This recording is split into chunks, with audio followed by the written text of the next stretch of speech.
कर्नाटक में दक्कन के पठार पर बड़ी ही खूबसूरत जगह है। भारत का वो मंदिर जिसे माना जाता है भारतीय कला का बेजोड़ नमूना। लेकिन 14वीं शताब्दी में दिल्ली के सुल्तानों ने इसे उजाड़ दिया था। खुशनसीबी से कुछ मंदिर बच गए हैं, उसमें से ही एक है यह मंदिर, होयसलेश्वर मंदिर। यह मंदिर बड़ा ही सुंदर और रहस्यमयी है। यह मंदिर कर्नाटक के द्वार समुद्र में स्थित है। द्वार समुद्र का वर्तमान नाम हल्लेबीड है, जो कर्नाटक के हसन जिले में दक्कन के पठार पर एक बहुत ही खूबसूरत जगह है। यह मंदिर भगवान शिव को समर्पित है, लेकिन यहाँ भगवान विष्णु, भगवान शिव और दूसरे देवी देवताओं की मूर्तियां भी हैं। इन मूर्तियों को देखकर ऐसा लगता है कि इनको कोई सॉफ्टवेयर से बनाया गया होगा, जो समय के साथ कठोर हो जाती है। इस मंदिर के अंदर बहुत कम रोशनी में भगवान शिव की एक शानदार मूर्ति विराजमान है। इस मंदिर के पिल्लों पर बहुत ही बेहतरीन नक्काशी देखने को मिलती है। यहाँ पर एक शिव जी की मूर्ति है। मूर्ति के मुकुट पर मानव खोपड़ी बनी है, जो मात्र 1 इंच चौड़ी है। इन छोटी छोटी खोपड़ियों को इस तरह खोखला किया गया है कि उससे गुजरने वाली रोशनी आंखों के सुराख से होती हुई मुंह में जाकर कानों से बाहर लौट आती है। हजारों साल पहले हाथ से बनाए गए ये सुराग बहुत ही अद्भुत हैं। आप जरा सोचिए इनको कैसे बनाया गया होगा। ना पुराने हमारे आर्किटेक्चरों के पास इतनी मॉडर्न मशीनें भी नहीं थी, लेकिन फिर भी एक एक पत्थर को, एक एक कारीगरी को इतने अद्भुत तरीके से और इतनी शानदार तरीके से बनाया है कि देखने में वो इतनी खूबसूरत लगती है कि हमारे आजकल के टेक्नोलॉजी भी उसके आगे फेल है। इस मंदिर की सबसे खास बात यह है कि हर मूर्ति को एक ही पत्थर से बनाया गया है। इसके साथ ही मंदिर के अंदर पत्थर के स्तंभ भी बने हैं। पत्थर के ये बने स्तंभ गोलाकार डिजाइन में है, जिसे हाथ से बना पाना नामुमकिन ही लगता है। विशेषज्ञों की माने तो ये काम मशीन के बिना संभव नहीं है।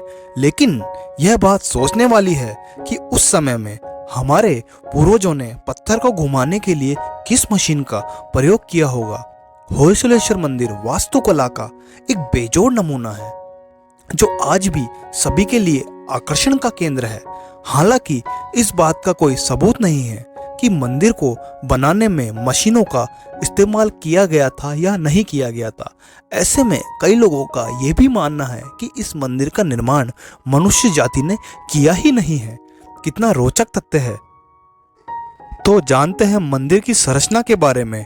होयसलेश्वर मंदिर का निर्माण एक ऊंचे प्लेटफॉर्म पर हुआ है और इस प्लेटफॉर्म पर 12 नक्काशीदार परतें बनी हुई हैं। यह होयसलेश्वर वास्तुकला का बेहतरीन उदाहरण है। इन 12 परतों को जोड़ने में न तो चूना न सीमेंट का उपयोग हुआ है और न किसी अन्य तरह के पदार्थ का, बल्कि इन्हें इंटरलॉकिंग तकनीक के माध्यम से आपस में जोड़ा गया है। मंदिर की बाहरी दीवार पर बेहद खूबसूरत नक्काशी की गई है और प्रतिमाओं का निर्माण किया गया है। होयसलेश्वर मंदिर में स्थापित मूर्तियों को बनाने में सॉफ्ट स्टोन का उपयोग किया गया है, जो समय के साथ कठोर होता जाता है। होयसलेश्वर मंदिर की वास्तुकला बेसर शैली से प्रेरित मानी जाती है। यह मंदिर निर्माण द्रविड़ शैली और नागर शैली दोनों से ही भिन्न है और इस शैली का उपयोग अक्सर होयसर राजा ही किया करते थे। मंदिर के अंदर पत्थर के स्तंभ स्थित हैं और इन स्तंभों पर गोलाकार डिजाइन बनाई गई है।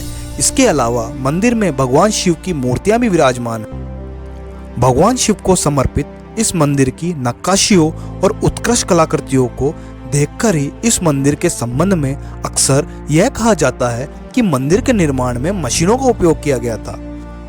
होयसलेश्वर मंदिर में 2 जुड़वा मंदिर हैं, जिनके गर्भगृह में शिवलिंग स्थापित हैं और दोनों ही मंदिरों के गर्भगृह पूर्वाभिमुख हैं।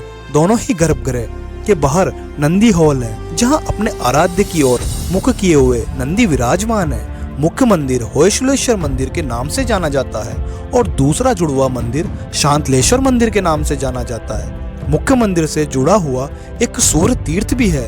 हालांकि इतिहासकारों का मानना है कि इस पूरे परिसर में अन्य छोटे मंदिर भी थे, जो अब यहाँ मौजूद नहीं है। तो हम यहाँ कैसे पहुँचे? होयसलेश्वर मंदिर कर्नाटक के हसन जिले में स्थित है, जहाँ का निकटतम हवाई अड्डा मैसूर में स्थित है। होयसलेश्वर मंदिर से मैसूर हवाई अड्डे की दूरी लगभग 150 किलोमीटर है। साथ ही बेंगलुरु का अंतर्राष्ट्रीय हवाई अड्डा यहाँ से 229 किलोमीटर दूर है। रेल मार्ग से भी हौसन पहुँचना संभव है। हौसन रेलवे जंक्शन कर्नाटक समेत दक्षिण भारत से लगभग सभी बड़े शहरों से रेल मार्ग के माध्यम से जुड़ा है। हौसन जंक्शन होयसलेश्वर मंदिर से मात्र 30 किलोमीटर दूर है। इसके साथ ही सड़क मार्ग से भी होयसलेश्वर मंदिर तक पहुंचा जा सकता है। राष्ट्रीय मार्ग 75 पर स्थित हौसन देश के अन्य हिस्सों के सड़क मार्ग से जुड़ा हुआ है। कर्नाटक की राज्य परिवहन की बसों के द्वारा हौसन तक पहुंचा जा सकता है। इस अद्भुत और बेजोड़ नक्काशी को देखते ही लोग सम्मोहित हो जाते हैं, क्योंकि इसकी नक्काशी बहुत ही अद्भुत और जटिल है और इस नक्काशी को बनाने वाले इंजीनियर भी अपने आप में बहुत ही अद्भुत रहे होंगे। ऐसा ही एक अनोखा शिव मंदिर और है जो समुद्र की गोद में समा जाता है। भारत का यह अनोखा शिव मंदिर, जानिए इसके बारे में कुछ खास बातें। आपने कई सारे अनोखे मंदिरों के बारे में सुना होगा, आज हम आपको एक ऐसे ही अनोखे मंदिर के बारे में बताएंगे। मंदिर 100 साल पुराना है, जो अरब सागर और खंबात की खाड़ी से घिरा हुआ है। इस मंदिर की महिमा देखने के लिए यहाँ सुबह से लेकर रात तक लोग रुके रहते हैं। चलिए आपको बताते हैं कि ये मंदिर क्यों बहुत खास। शिव पुराण के अनुसार ताड़कासुर नाम के असुर ने भगवान शिव को अपनी तपस्या से खुश कर दिया था। इसके बदले में शिव ने उसे मनचाहा वरदान दिया था।